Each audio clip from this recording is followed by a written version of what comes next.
ए लड़की, पढ़ाई करना चालू करें, स्टार्ट किया जाए। कल इटली का एकीकरण सिखा दिए थे, आप लोग को याद है कुछ? आज क्या पढ़े? क्वेश्चन, जर्मनी का एकीकरण। जर्मनी के बाबू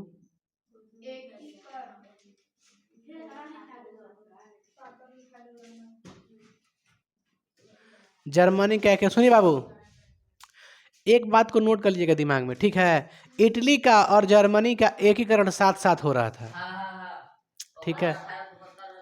इटली का है बाबू, लड़की बात ना, इटली का और जर्मनी का जो एकीकरण था साथ साथ हो रहा था, है ना? देखिए याद रखिए, इटली भी कितने भागों में बटा था? 300 छोटे छोटे,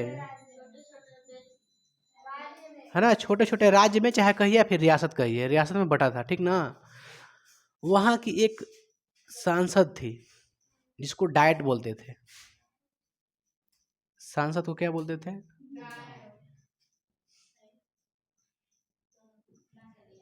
ये डायट जो था ना बाबू, डायट, ये डायट में 300 प्रतिनिधि बैठते थे इसमें। कितने प्रतिनिधि? 300, क्योंकि 300 क्षेत्र के अलग अलग राजा थे, ठीक है? और 300 इस डायट में क्या करते थे? प्रतिनिधि सभा होती थी, इसमें बैठते थे लोग। लेकिन इनमें राष्ट्रवाद की क्या थी? अभाव थी। राष्ट्रवाद की क्या थी? अभाव थी। डायट में क्या चीज की कमी थी? राष्ट्रवाद की अभाव। राष्ट्रवाद का क्या था? अभाव, ठीक है?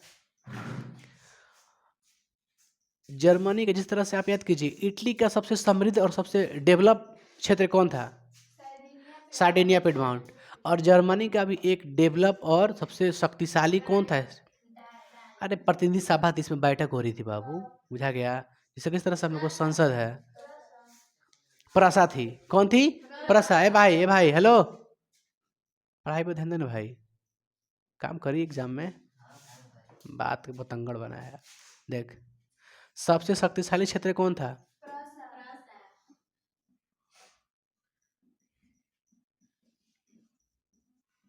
प्रसा, ठीक ना?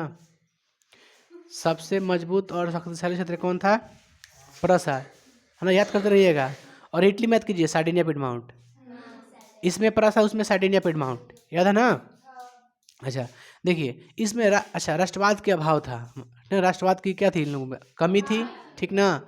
राष्ट्रवाद को बढ़ावा देने के लिए एक आए थे, आप याद कीजिए, हम आपको बताए थे कि फ्रांस में जब क्रांति हुई थी नेपोलियन के समय, 1804 में आया था ना, सम्राट बन था ना फ्रांस का, तो उस समय याद कीजिए कि फ्रांस के साथ साथ वो जर्मनी में भी गया था। देखिए, राष्ट्रवाद को बढ़ावा में किसका योगदान था? नेपोलियन बोनापार्ट का।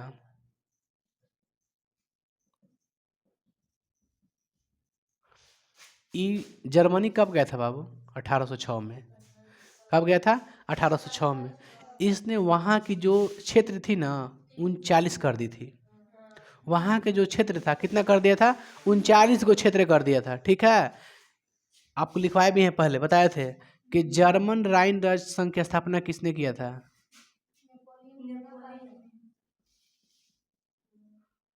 कितना कर दिया था? 39 जर्मन राइन राज्य कर दिया था, ठीक है? कब? 1806 में। अब देखिए, इनमें कुछ कुछ बुद्धिजीवियों का योगदान था। कौन कौन थे बुद्धिजीवी? जैसे 39 को जर्मन राज्य करने के लिए कुछ उस देश के भी कोई बुद्धिजीवी लोग थे। कौन कौन थे? कौन कौन थे बाबू बुद्धिजीवी लोग? आपको मालूम मालूम होना चाहिए कौन थे।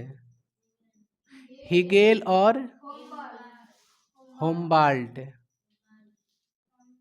इन लोग का भी योगदान था, है ना? 39 को जर्मन राज्य करने के लिए, ठीक है? और फ्रांस का भी तो महत्वपूर्ण, फ्रांस के महत्वपूर्ण योगदान था किसका? नेपोलियन का, ठीक ना? लड़कियां, किन का योगदान था? कॉपी मत देखिए बाबू, इधर देखिए। किन का योगदान था? फ्रांस के नेपोलियन का योगदान था, है ना? उसने क्या कर दिया? तो 39 को जर्मन राज्य कर दिया, ठीक है? और उसमें किन का योगदान था?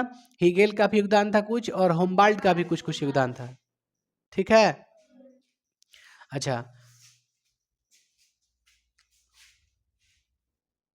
एक और चीज की स्थापना हुई, देखिए आप याद कीजिए, जालवेरिन एक संस्था थी किसकी? जालवेरिन एक संस्था थी किसकी? व्यापारियों की। देखिए बताते हैं, इसको समझिए, इसका आगे पॉइंट समझिए। जालवेरिन संस्था की स्थापना हो गई, जालवेरिन शुल्क संघ की स्थापना, ठीक है। प्रसा के द्वारा इसकी स्थापना हुई, किसके द्वारा? प्रसा के द्वारा जालवेरिन शुल्क संघ की स्थापना हुई, समझ गई। देखिए हुआ था क्या, कोई भी देश के डेवलप करने के लिए व्यापार होना जरूरी होता है। जैसे कि मान के चलिए, जैसे हम लोग का देश कैसे है, भारत हो गया, ठीक है। अब व्यापार अगर रुक जाएगा कंट्री वाइज, अंतर्राष्ट्रीय लेवल पर जो होता है व्यापार, जैसे हम लोग के देश में कोई सामान बना ना, तो उसका निर्यात कर दिए किसी दूसरे देश में, ठीक है। तो वहाँ पे क्या था ना कि जर्मनी की कोई भी सामान अगर बिक्री करना था, किसी दूसरे में जाना था, तो बहुत अधिक मात्रा में क्या लगता था, टैक्स। जैसे हमको मान लीजिए यहाँ से कोई सामान ले जाके बेचना है, मान लीजिए ऑस्ट्रेलिया ले जाके बेचना है, ऑस्ट्रेलिया चाहे चीन ले जाके बेचना है, ठीक है। टैक्स हमारे यहाँ तरफ लगता है कि हाँ भाई, कोई भी सामान लेता है ना, कोई भी टैक्स लेता है, ठीक है। जैसे कोई भी सामान यहाँ पे आया, जैसे मान लो चीन का भी कोई सामान आया, ठीक है। मान लीजिए चीन का अपना कीमत किसी सामान का कितना रखा, मान लीजिए 100 रुपया रखा, मान लीजिए मोबाइल है कोई 100 रुपया के, मान के चलिए 100 रुपया है, और यहाँ पे आके बेचने के सोचा के बेचे, उसका बस कीमत कितना है, 100 रुपया का। और जब भारत में बेचने के लिए आया, तब भारत द्वारा उससे कितना टैक्स लिया गया, 100 रुपया ले लिया गया टैक्स। कितना लिया गया, 100 रुपया टैक्स ले लिया गया। तो बताइए यहाँ पर कितना का बेचेगा, 200 का बेचेगा, बढ़ेगा ना कीमत। तो वहाँ पे ये जो आयात जो निर्यात शुल्क था ना, उसको खत्म कर दिया गया था, है ना। व्यापार जो हो रहा था, व्यापार, उसमें निर्यात और आयात दोनों का शुल्क क्या खत्म हो गया था, प्रसा के द्वारा। किसके द्वारा? प्रसा के द्वारा शुल्क संघ जो है, शुल्क संघ की स्थापना हुई, जिससे टैक्स को खत्म कर दिया गया था, है ना। ताकि क्या हो सके, बढ़िया से विकास हो सके, व्यापार अति तीव्र हो सके। तो व्यापार के लिए ये सब क्या कर दिया, टैक्स को खत्म कर दिया। इससे क्या हो गया, टैक्स खत्म करने से क्या हुआ, तो व्यापार में वृद्धि हुआ तेज गति से, मतलब बात समझ रहे हैं ना, व्यापार में क्या हो गया, वृद्धि हो गया। तो ये बताइए, जालवेरिन शुल्क संघ किसके लिए था, तो व्यापारियों के लिए था। किसके लिए था, व्यापारियों के लिए था। तो एग्जाम में पूछता है कि जालवेरिन एक संस्था थी किसकी, तो कहिएगा व्यापारियों की, है ना। जालवेरिन एक संस्था थी किसकी, व्यापारियों की। क्या भाई नहीं लगता, जालवेरिन एक क्या थी बाबू, संस्था थी किसकी, व्यापारियों की, ठीक ना। याद हो गया, याद कर ली, क्वेश्चन पूछता है एग्जाम में आप लोग से। देखिए अब आते हैं फ्रैंकफर्ट में। एक और क्षेत्र था जर्मनी के, फ्रैंकफर्ट।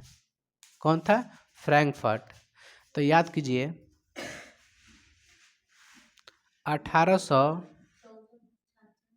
1848 की फ्रैंकफर्ट, फ्रैंकफर्ट सभा, सभा को ही संसद बोलते हैं, ठीक है।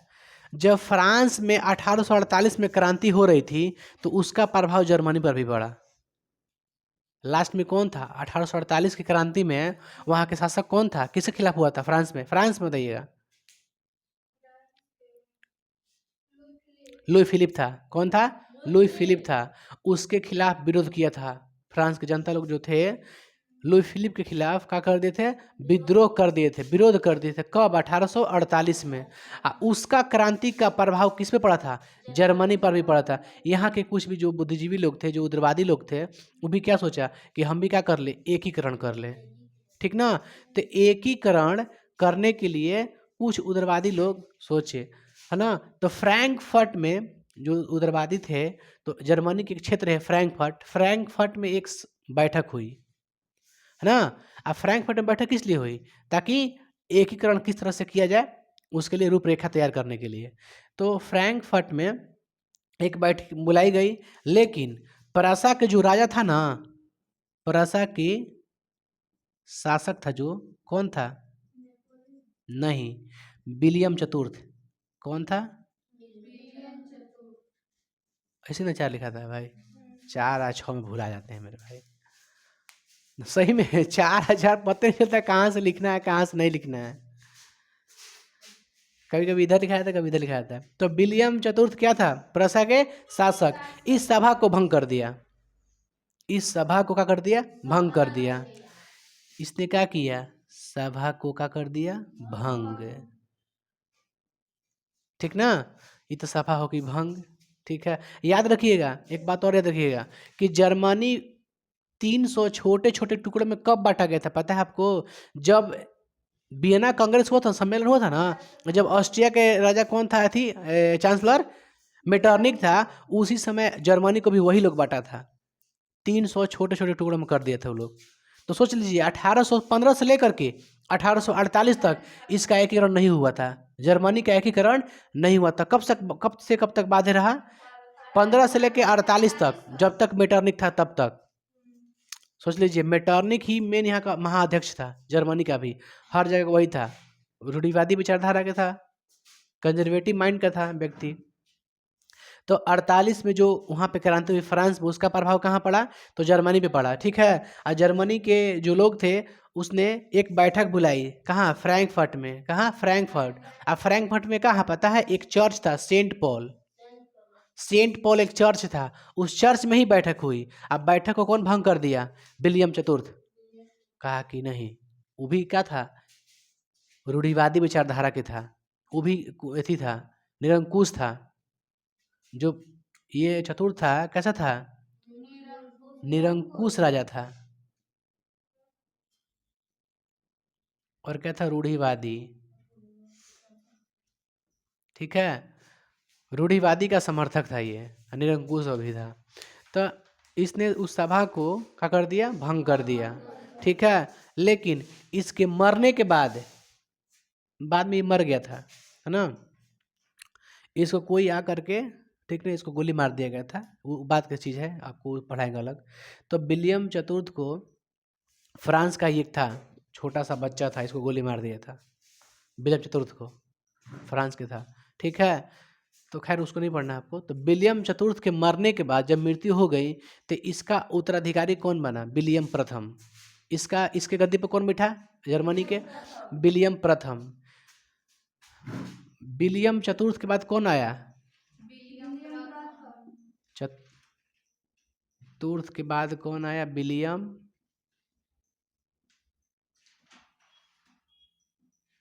प्रथम आया। ये कैसा था पता है? ये उदारवादी व्यक्ति थे।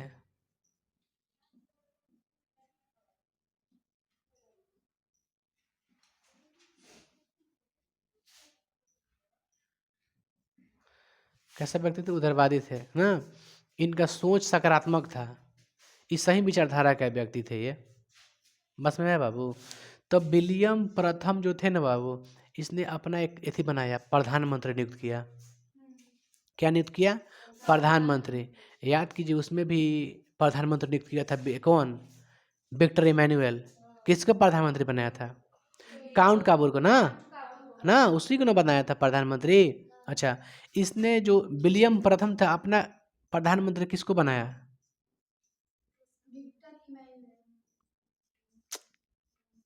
बिस्मार्क। किसको नियुक्त किया? अपना प्रधानमंत्री बिस्मार्क को नियुक्त किया। ठीक है, बस में है बाबू।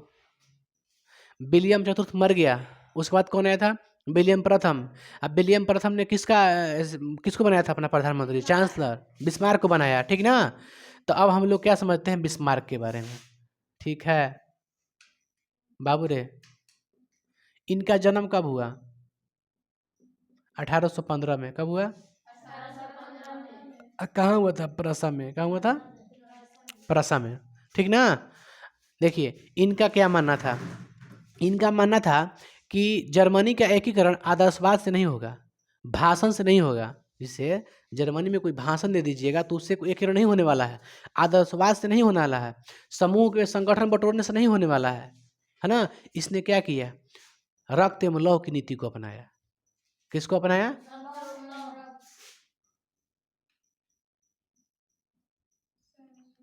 रक्त एवं लौ की नीति को अपनाया। ठीक है, रक्त एवं लौ की नीति को अपनाया, सैन्य शक्ति को बढ़ाया, है ना, सैनिक को बढ़ाया, है ना, मजबूत किया सैनिक को। ठीक है बाबू, लड़का बिस्मार्क का किया, आदर्शवाद से नहीं समझा, कोई नहीं समझा, ये आदर्शवाद से नहीं हो सकता है, आदर्शवाद से कोई एकीकरण नहीं होगा, संघर्ष करना पड़ता है उसके लिए, अब भाषण देने से नहीं होता है, बुझा गया। इसलिए उसने क्या अपनाया, रक्त एवं लौ की नीति को अपनाया। ठीक है, उसने क्या मजबूत किया, तो सैनिक को प्रबल किया, ठीक है, मजबूत किया, सैनिक को तैयार किया अपना। ठीक है, उसने एकीकरण के लिए 3 गो युद्ध लड़ा था। कितने युद्ध, 3 युद्ध लड़ा था, इस बात को याद रखिएगा। बिस्मार्क ने एकीकरण के लिए 3 युद्ध लड़ा था। ठीक है, इसमें भी बड़ी बाधा कौन थी, ऑस्ट्रिया, इस बात का याद रखिएगा। ठीक है, इटली में, अच्छा जर्मनी में, दोनों में सबसे बड़ी बाधा कौन थी, एकीकरण में ऑस्ट्रिया थी। ठीक है, तो अब बताइए मेरे भाई, रक्त एवं लौ की नीति का अवलंबन किसने किया था। एग्जाम में पूछता है क्वेश्चन आपसे कि रक्त एवं लौ की नीति का अवलंबन किसने किया था, बिस्मार्क ने। इसी ने अपने नीति को अपनाया, कहा कि नहीं, भाषा से नहीं होने वाला है, ठीक है, आदर्शवाद से नहीं होने वाला है, उसके लिए क्या प्रबल किया है। लड़की हेलो, बात कीजिए, क्वेश्चन पूछेंगे नहीं आएगा मेरे भाई, बुझाया, समझा कीजिए बात ना, जो नहीं समझ वो पूछिए हमसे क्वेश्चन, पीछे जो बता दिए ना भाई, जो पीछे बता दिए उसमें से क्वेश्चन पूछ सकता है, आगे ना, आगे जब से हम पूरा चैप्टर खत्म नहीं कर देंगे ना तो पूछिएगा, चैप्टर खत्म कर देंगे आपको डाउट नहीं होगा। ठीक है, अब चैप्टर खत्म नहीं के लिए बीच में आगे तो टप्पन बोल रहा है, इससे कैसे बोला, क्या हो गलत, तो पूरा चैप्टर खत्म करने दीजिए। क्या भाई मुस्कुरा रहा है, क्या है, मुस्कुराएगा हमको मालूम नहीं चलेगा भाई। देख भाई, तो रक्त एवं लौ की नीति का अवलंबन किसने किया था, बिस्मार्क ने किया था। ठीक है, उसने क्या किया बाबू, तो सैनिक को प्रबल किया, मजबूत किया युद्ध के लिए। ठीक है, अब क्या करेगा, युद्ध करेगा, तीन तीन क्षेत्र से युद्ध किया था, 3 गो देश से, है ना, 3 बार युद्ध किया था, हम बताते हैं। अच्छा कुछ क्वेश्चन पूछ लेते हैं, बताइए बिस्मार्क को प्रधानमंत्री कौन नियुक्त किया था, विलियम प्रथम, है ना, याद रहे क्वेश्चन को। बिस्मार्क का जन्म कब हुआ था बाबू, और कहाँ हुआ था, किस चीज की नीति अपनाई थी, रक्त एवं लौ की नीति को अपनाया। ठीक है, अच्छा इसने कितना युद्ध लड़ा,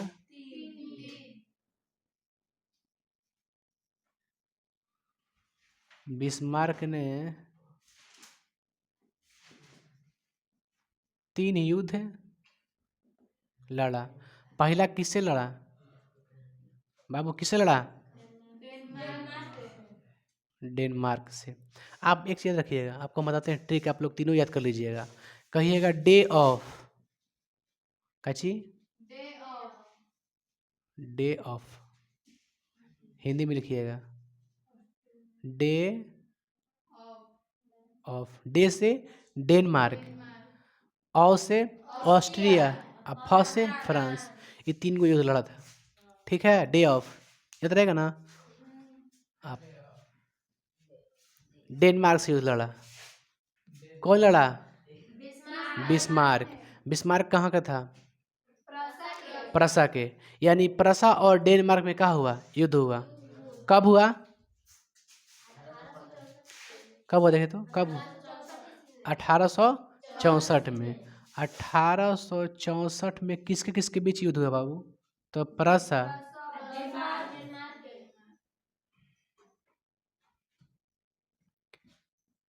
ये दोनों के बीच क्या हुआ, युद्ध हुआ। ठीक है, अब ध्यान सुनिएगा, अब क्या किए ना, देखिए कूटनीतिज्ञ, देखिए ये कूटनीतिज्ञ व्यक्ति थे बिस्मार्क। ठीक है, अपने कूटनीति के हिसाब से हम लोग किससे कर लिए दोस्ती, ऑस्ट्रिया से, जाके ऑस्ट्रेलिया संधि कर लिया। देखिए ये किससे संधि किया, संधि किया किससे, ऑस्ट्रिया, कची, ऑस्ट्रिया, ठीक ना, संधि किससे किया, ऑस्ट्रिया से। ऑस्ट्रिया को बोला, देख देख भाई, दो गो क्षेत्र इसके अधीन में है मेरा। मेरा दो क्षेत्र है, कौन कौन? Schleswig, Holstein. कौन कौन क्षेत्र है बाबू देखे तो?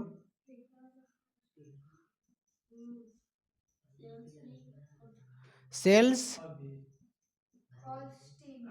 हॉल्स्टीन। कितना क्षेत्र था? डेनमार्क के अधीन में कितना क्षेत्र था बाबू? दो क्षेत्र। कौन कौन? हाँ, सेल्सविग और हॉल्स्टीन। ध्यान दे भाई, कौन कौन क्षेत्र था? हॉल्स्टीन। बोला ना, जब संधि किया ऑस्ट्रिया से, प्रसा जब ऑस्ट्रिया से क्या किया, संधि किया, तो बोला कि देख भाई, अगर तू मेरा युद्ध में अगर सहयोग देगा तो तुमको कौन क्षेत्र देंगे? होल्स्टीन। होल्स्टीन तेरा, होल्स्टीन तेरा, ठीक ना? दो गो क्षेत्र में एक गो क्षेत्र किसको दे देगा? हॉल्स्टीन को दे देगा। और सेल्स में खुद रख लेगा कौन? प्रसा रख लेगा ना। तो हॉल्स्टीन देने के लिए वादा किया कि हम आपको दे देंगे, युद्ध में मेरा हेल्प किया जाए, सहयोग करो, है ना? किसके खिलाफ? डेनमार्क के खिलाफ। तो भाई चलो भाई, राजी हो गया वो। तो बताइए, ऑस्ट्रिया किसको हेल्प किया, सहायता दिया? प्रसा को। किसको दिया? प्रसा को। अब प्रसा, डेनमार्क का हो गया पराजित। क्या हो गया? डेनमार्क पराजित हो गया, ठीक है। तो जिस तरह से समझौता हुई थी कि होल्स्टीन तुम ले लेना, हम क्या ले लेंगे? सेल्सविक ले लेंगे। तो होल्स्टीन किसको दे दिया गया? ऑस्ट्रिया को दे दिया गया, ठीक है। और सेल्सविक कौन ले लिया? प्रसा ले लिया, ठीक है। हाँ, पढ़ाई में जब मन नहीं लगता ना भाई, तो देखिएगा दिमाग से ना। देख, एक बात कॉमन देखिएगा आप लोग, ठीक है, कि जब पढ़ाई समझ में आता है ना, तब पढ़ने में नींद नहीं लगता। जब समझ में नहीं तो नींद लगेगा, आपको गारंटी कर रहा है। मन भी नहीं लगता ऐटा। उसमें जब मन नहीं लगता छोड़ देना चाहिए पढ़ाई, छोड़ के घूम लो 5 मिनट, घूम के तब बैठ। चैप्टर छोड़ दो, दूसरा चैप्टर ना पढ़। हम क्या लिए? मैथ का हम जैसे मान के चले रिवीजन कर रहे हैं, ठीक है। मान लीजिए जैसे हम एपी का रिवीजन कर रहे हैं, मैथ का, तो एपी का रिवीजन करते करते बोरिंग होता नहीं? बोरिंग हुआ यार, एक ही चीज़ बार बार, छोड़ दो उसको चैप्टर। एक उठाएंगे कहाँ? जो सबसे आसान होगा, जाएंगे क्या 14 में, स्टैटिस्टिक्स, सांख्यिकी में जाएंगे। 14 का रिवीजन करने लगे, क्या दिक्कत है? हम लोग ना इसी किए थे ख़त्म। हम जब मतलब अपन क्लास में थे ना, हम 10th क्लास में, तो हम जब मैथ के ख़त्म कर रहे थे चैप्टर, एंड कर रहे थे, तो इसी कर रहे थे। पहले मान के चलो 1.1 का लगा रहे थे ना, रिवीजन कर रहे हैं, हमको लगा कि यार प्रॉब्लम है इसमें, भारी लग रहा है यार यार। लास्ट में जब पहुँच गए अकेले, लास्ट में उधर से उधर से वो बीचों में 3 देने से हमारा रिवाइज कर रहे थे, 3 चैप्टर से। एक खाली मान लें 3.3 कर रहे हैं, एक खाली वो करेंगे 7.1, एक करेंगे 14, तीनों करेंगे। और तीनों दिमाग में कुछ ना कुछ अलग अलग चैप्टर तो रहबे ही करेगा, और धीरे धीरे धीरे धीरे दिमाग में पूरा आ जाता है। तो बार बार एक ही चैप्टर रिवीजन करने से ना वो दिमाग मठ ही जाता है। बार बार देखिए, आप 2 बार इडली का एक राउंड पढ़े ना, आपको उसमें से कोई भी क्वेश्चन डाउट नहीं होगा, हैगा? ऐसा कोई लगता है कि आपको क्वेश्चन पूछेगा वो लोग से नहीं आएगा? हाँ,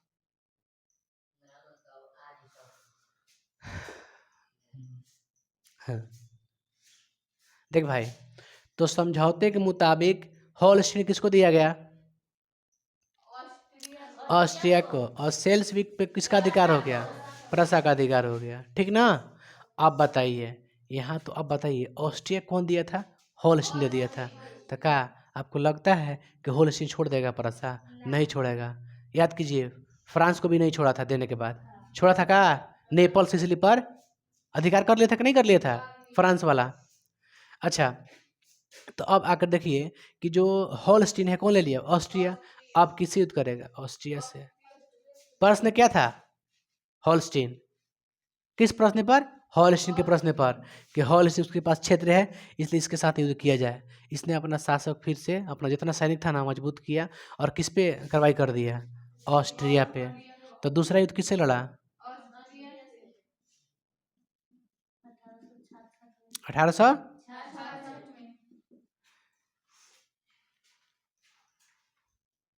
1866 में किससे युद्ध लड़ा? ऑस्ट्रिया से लड़ा, ठीक है। और देखिए इसमें सहयोग किससे मांगा? देखिए कूटनीति का, देखिए प्रसा के जो था ना, बिस्मार्क जो था ना, गजब के व्यक्ति थे।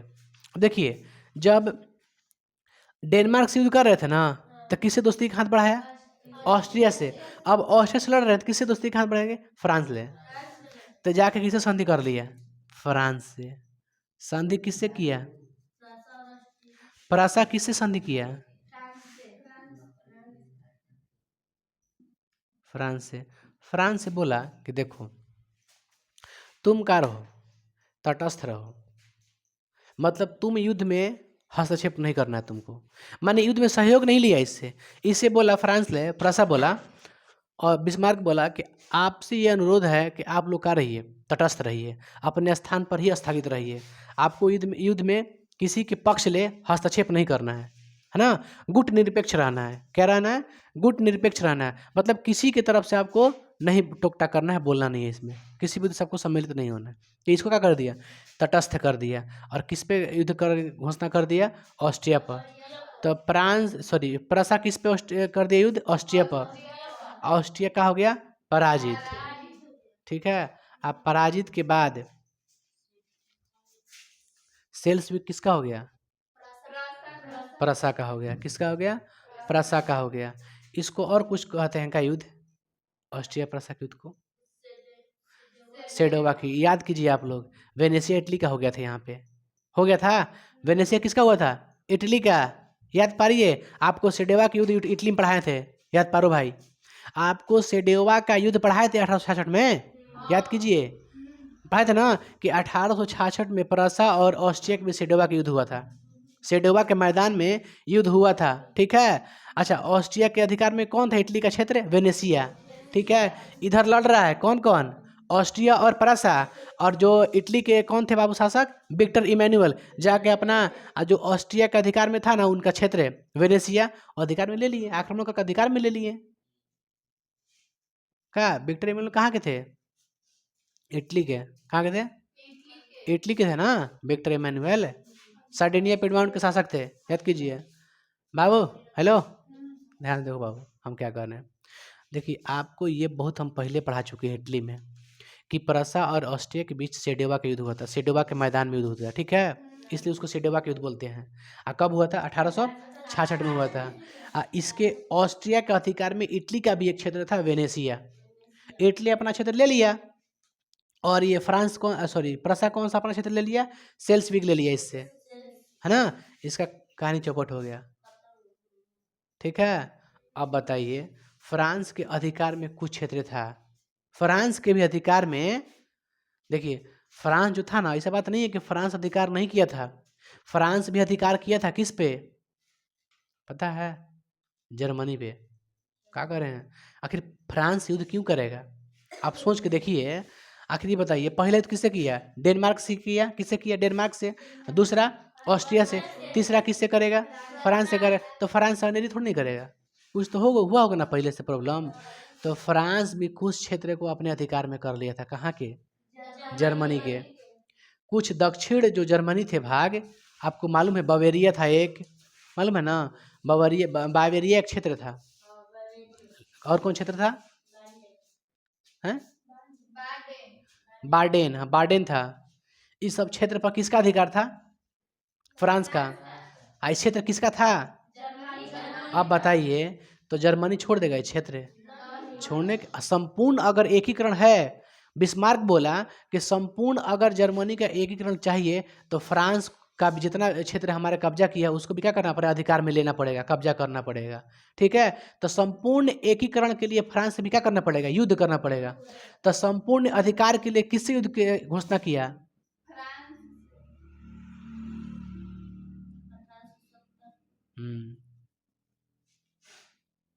1800 किसके किसके बीच युद्ध हुआ? हाँ, जर्मनी। जर्मनी कहिए या फिर प्रसा कहिए, क्योंकि जर्मनी का तो ही भाग है, प्रसा उसका ही तो क्षेत्र है, आप कह सकते हैं। तो प्रसा किससे युद्ध किया? फ्रांस से। इसको बोलते हैं सेडोन का युद्ध। क्या बोलते हैं? सेडोन का युद्ध कहते हैं। उसको सेडेवा का युद्ध कहते हैं। ऑस्ट्रिया और प्रसा के बीच जो युद्ध होता है क्या कहते हैं? उसको सेडेवा। क्या कर रहे हैं यार नौटंकी?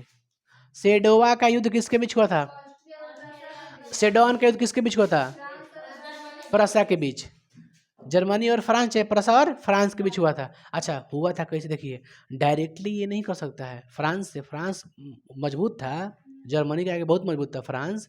तो फ्रांस से मेरे भाई, हमारे कहने का मतलब है फ्रांस से डायरेक्टली युद्ध नहीं कर सकता है, उसके लिए कुछ ना कुछ प्रश्न खड़ा करेगा।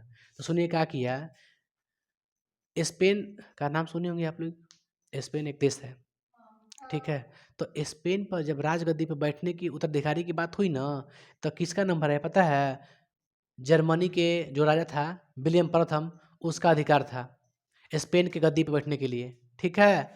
तो फ्रांस उसका विरोध कर दिया कि नहीं, कौन बैठेगा, हम बैठेंगे, वो करेगा, मतलब मेरा अधिकार रहेगा। फ्रांस बोला कि मेरा अधिकार रहेगा। और जबकि अगर हम अधिकार की बात करते, किसका अधिकार था उस पर? प्रसा का ही अधिकार था उस पर बैठने का, ठीक है। लेकिन कौन विरोध कर दिया? फ्रांस विरोध कर दिया। तो जब फ्रांस विरोध किया ना स्पेन गद्दी के लिए, तो जो बिस्मार्क था अपना कूटनीति के दिमाग से दिखा किया, वो कहा किया ना बाबू, ये कर दिया, पूरा न्यूज़पेपर में, अखबार में, जितना था पत्रिका समाचार पत्र, सब में छाप दिया उसमें फ्रांस के बारे में कि फ्रांस ऐसा है वैसा है, टोटल मार हेन तेन मार छाप दिया, ठीक है। अब फ्रांस के जो नेपोलियन तृतीय थे ना, याद कीजिए, फ्रांस के राजा कौन थे? नेपोलियन तृतीय, आपको बताए थे लुई नेपोलियन, नेपोलियन थर्ड थे वहाँ के। जब लुई फिलिप भागा था तो कौन बना था? नेपोलियन थर्ड बना था, ठीक है। तो नेपोलियन थर्ड उससे युद्ध करने की घोषणा कर दिया, किससे?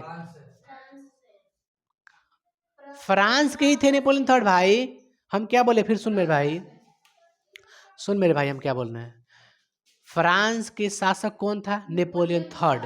और नेपोलियन थर्ड जो था ना बाबू, स्पेन के खिलाफ प्रसा का जिस पर अधिकार था, प्रसा का अधिकार किस पे था? स्पेन पे था। लेकिन विरोध कौन कर रहा था? फ्रांस कर रहा था, नेपोलियन थर्ड कर रहा था। तो नेपोलियन थर्ड जो विरोध कर रहा था, उसके पक्ष में, उसी के विरुद्ध में प्रसा जो था ना, पूरा समाचार पत्र में उसके बारे में लिख दिया, पूरा छाप दिया, पूरा प्रचार प्रसार कर दिया पूरा, कि देखिए मेरा अधिकार है, ऐसे कर रहा है, वो अधिकार अपना ज़बरदस्ती जमा रहा है। इस तरह से पूरा उसका मतलब अंतर्राष्ट्रीय लेवल पर उसका पूरा हाहाकार करवा दिया, ठीक है, आलोचना करवा दिया पूरा। तो गुस्सा में होकर नेपोलियन थर्ड का कर दिया, युद्ध की घोषणा कर दिया, किससे? प्रसा ले। प्रसा बोले थे कि प्रसा डायरेक्टली युद्ध में नहीं शामिल होता है, उसके लिए उसको चाल चलना पड़ता है। दिमाग से उसको मिल गया, एगो ऑप्शन मिल गया उसको कि नहीं, स्पेन की गद्दी के लिए विरोध कर रहा है, समाचार पत्र में खूब छाप दिया पूरा बढ़ा चढ़ा के। अब क्या कर, नेपोलियन थर्ड का कर दिया, विरोध कर दिया प्रसा का कि प्रसा पर युद्ध करेंगे। तो चल भाई, पहले ही से युद्ध चाहते रहे कौन? प्रसा, कि कुछ ना कुछ करे, युद्ध करें हम, क्योंकि मेरा भी तो हेल्प किया था भाई। जब हम ऑस्ट्रिया से युद्ध कर रहे थे, आप बोले थे कि तुम तटस्थ रहता, तू तटस्थ था, फ्रांस था कि नहीं था? कहता ना कि तुम अपना सैनिक के नहीं भेजना यहाँ पे, अपना सैनिक सहयोग नहीं दिया किसी को, गुटनिरपेक्ष रहा, कौन? फ्रांस। तो फ्रांस से डायरेक्टली कैसे युद्ध कर सकता है? नहीं कर सकता है, ठीक है। चलिए भाई, नहीं किया, लेकिन उसके लिए एक ऑप्शन खड़ा कर दिया स्पेन की गद्दी के लिए कि विरोध कर रहा था। खुद नेपोलियन तृतीय ही कर दिया कि नहीं, हम प्रसा पर युद्ध करेंगे, अब उसको अधिकार मिलेंगे अपना, ठीक है। ऑप्शन मिल गया इसको। अब बस दोनों में क्या हो गया? युद्ध हो गया। कब? 1870 में। उसको क्या कहते हैं? सेडोन का युद्ध। तो सेडोन का बीच बीच में, सेडोन का युद्ध किन किन के बीच में हुआ था? फ्रांस और प्रसा के बीच में हुआ था, दोनों के बीच युद्ध हुआ था, ठीक है। अच्छा, दोनों के बीच युद्ध हुआ, फ्रांस का हो गया पराजित हो गया भाई मेरे, कहा हो गया? पराजित। संपूर्ण जर्मनी का क्या हो गया? एकीकरण। कब? 1871 में। 1871 में यहाँ पे फ्रांस का हो गया बाबू? पराजित, ठीक है। संपूर्ण जर्मनी का एकीकरण संभव हो गया।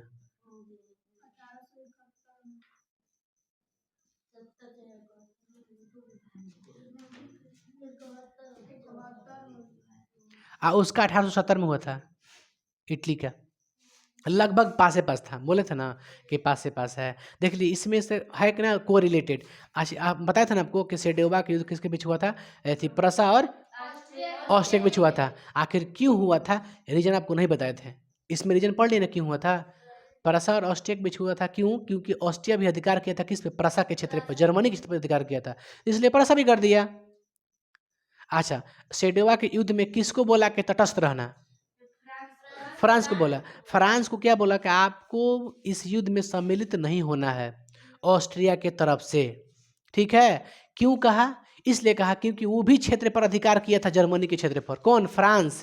अब बोला कि आपके क्षेत्र पर हमको कोई दिक्कत नहीं, आप क्षेत्र पर मेरा ही अधिकार करके अपना शासन चलाइए, कोई हमको दिक्कत नहीं है, हम आपके बीच में इंटरफेयर नहीं करेंगे, हस्तक्षेप नहीं करने के। इसलिए उसको बोल दिया कि तुम तटस्थ रहना, तुमको बीच में नहीं बोलना है। क्योंकि देखिए, अधिकार तो दोनों किया था, ऑस्ट्रिया भी किया था और फ्रांस भी किया था। भाई मेरे सुन ध्यान से, मान लीजिए जर्मनी है, इस पे दोनों लोग किया अधिकार, कौन कौन? ऑस्ट्रिया भी किया था और फ्रांस भी किया था। और जब ऑस्ट्रिया से युद्ध करने की घोषणा की ना फ्रांसा, तो इसको क्या कर दिया? तटस्थ करवा दिया कि तुम बाबू शांत रहो, ठीक है, तुम जिस क्षेत्र पे हो उसी क्षेत्र पर रहना, ठीक है, तुमको कोई हमको तुम्हारे लिए तुम्हारा क्षेत्र हमको नहीं चाहिए, है ना। इसको संतावना दे करके फ्रांस को इसको क्या कर दिया? इसको तटस्थ कर दिया। और तटस्थ करने के बाद में क्या कर दिया? इससे भी युद्ध कर दिया। ले भाई, तू भी तो क्षेत्र लिया है, और संपूर्ण अगर एकीकरण चाहिए तो फ्रांस से युद्ध करना एकदम लाजमी था कि ना।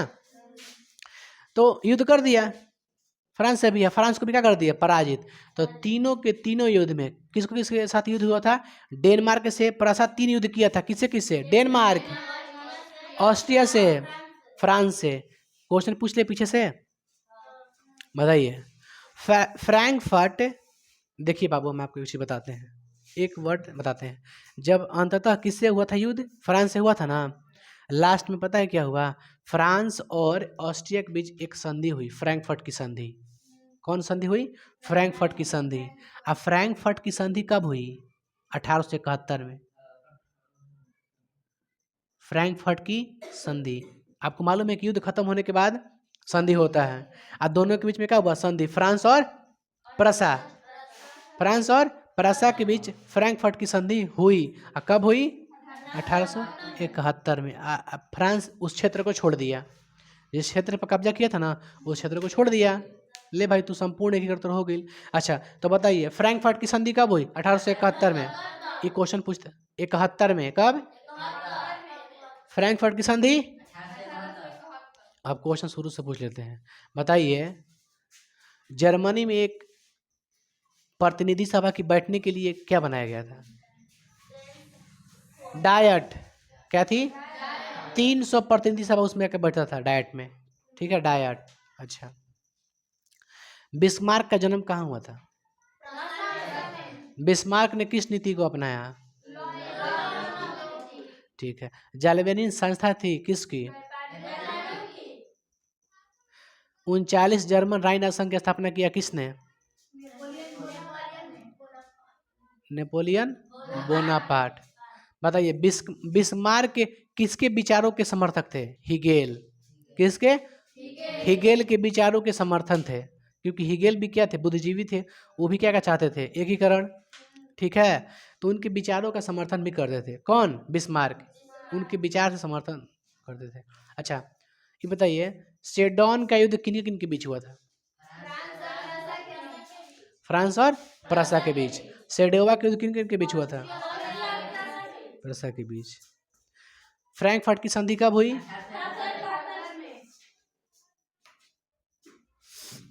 और क्या है पूछने वाला? हमको तो नहीं लगता है कुछ है। बताइए, फ्रैंकफर्ट की जो पहली बैठक हुई थी वो कहाँ हुई थी? सेंट पॉल चर्च में। कहाँ हुई थी? सेंट पॉल चर्च में। उस सभा की भंग कर देते कौन?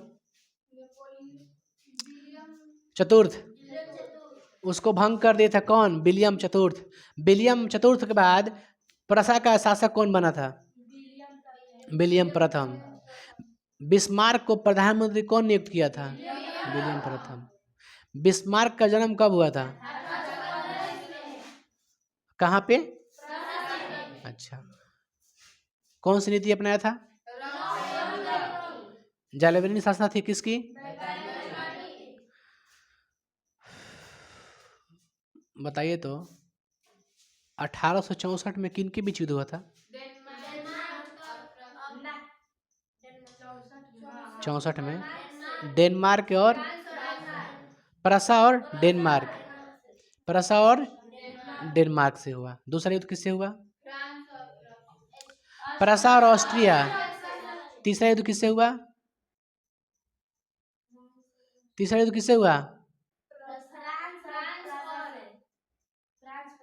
प्रसा और फ्रांस से भाई मेरे, कहा लिए है ना। सेडोवा का युद्ध किसके बीच हुआ?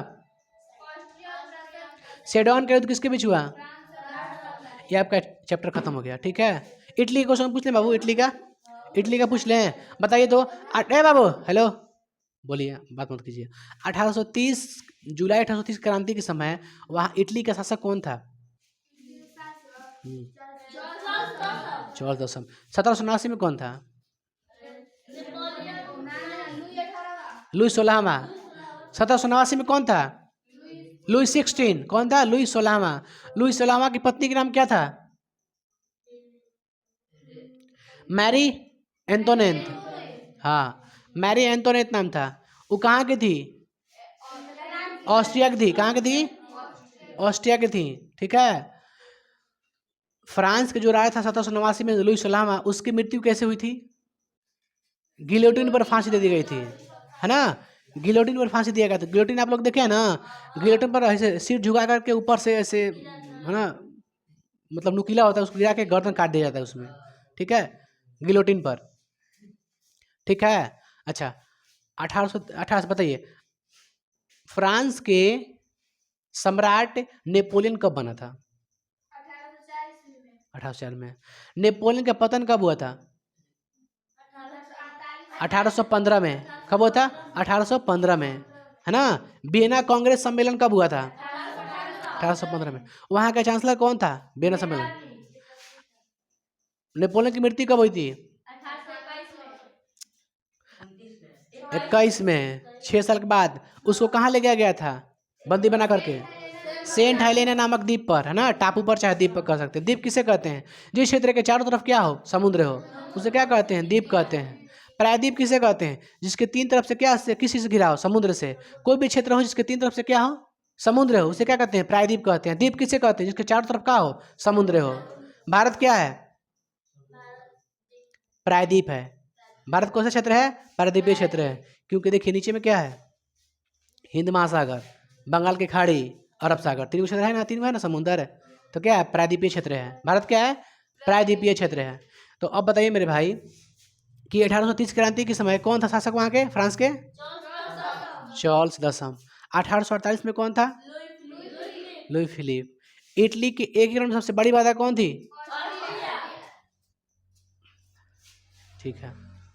अच्छा ये बताइए, इटली में सबसे समृद्ध क्षेत्र कौन था? डेवलप क्षेत्र। सार्डिनिया पिडमाउंट के राजा कौन था? Victor Emmanuel. विक्टर इमैनुअल किसको अपना प्रधानमंत्री नियुक्त किया था? विक्टर इमैनुअल किसको अपना प्रधानमंत्री नियुक्त किया था? काउंट काबूर को। चार्ल्स दसम किसको अपना प्रधानमंत्री नियुक्त किया था? लुई फिलिप किसको बनाया था?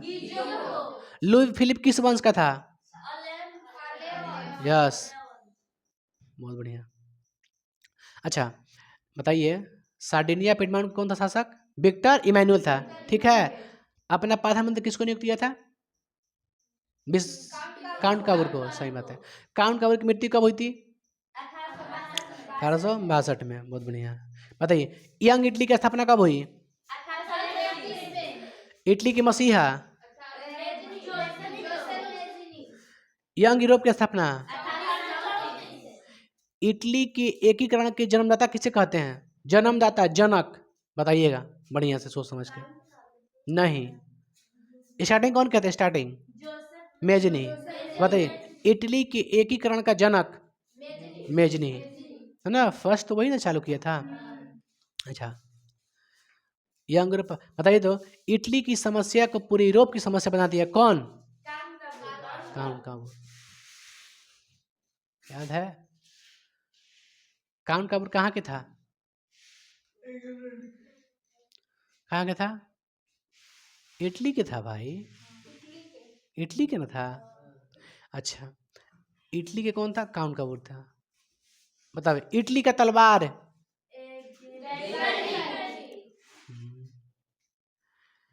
लाल कुर्ती। याद है?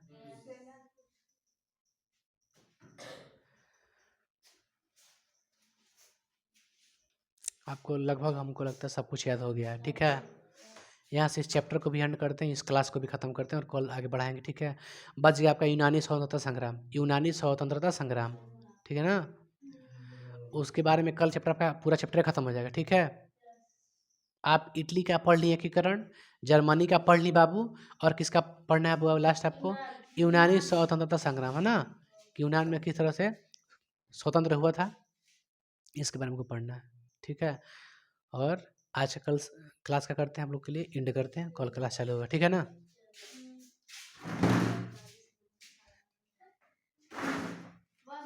बंद कर दीजिए।